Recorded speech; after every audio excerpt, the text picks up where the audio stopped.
ചിത്തിര നക്ഷത്രത്തിന്റെ പകുതി ഭാഗം നമുക്ക് കന്നിയിലും ബാക്കി പകുതി ഭാഗം നമുക്ക് തുലാത്തിലാണ് വരുന്നത്. അപ്പോൾ ഈ 2 രാശിയിൽ നിൽക്കുന്ന വെച്ചിട്ടുണ്ടെങ്കിൽ കന്നി രാശിയിൽ നിൽക്കുന്നവർക്ക് കണ്ടകശനിയാണ്. തുലാം രാശിയിൽ നിൽക്കുന്നത് അവർക്ക് കണ്ടകശനിയൊന്നുമില്ല, 6ലെ ശനീശ്വരനാണ്.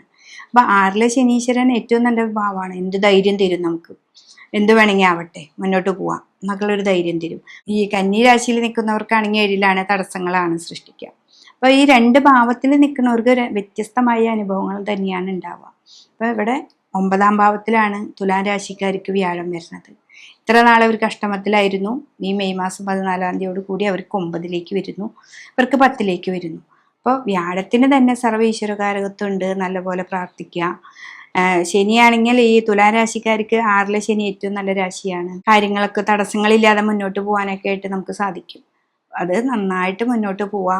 പിന്നെ കുട്ടികളാണെങ്കിലും ചിത്തിര നക്ഷത്രക്കാര് ജോലിക്ക് പോകുന്നവരാണെങ്കിലും ഗവൺമെന്റ് ജോലിയല്ല, സാധാരണ ഒരു ഇന്റർവ്യൂവിന് പോകുന്നതാണെങ്കിലും തടസ്സങ്ങളൊക്കെ ഉണ്ട്. ഈ തുലാം രാശിക്കാരെ സംബന്ധിച്ച് വലിയ തടസ്സങ്ങളില്ല, മുന്നോട്ട് പോകാനായിട്ട് സാധിക്കും.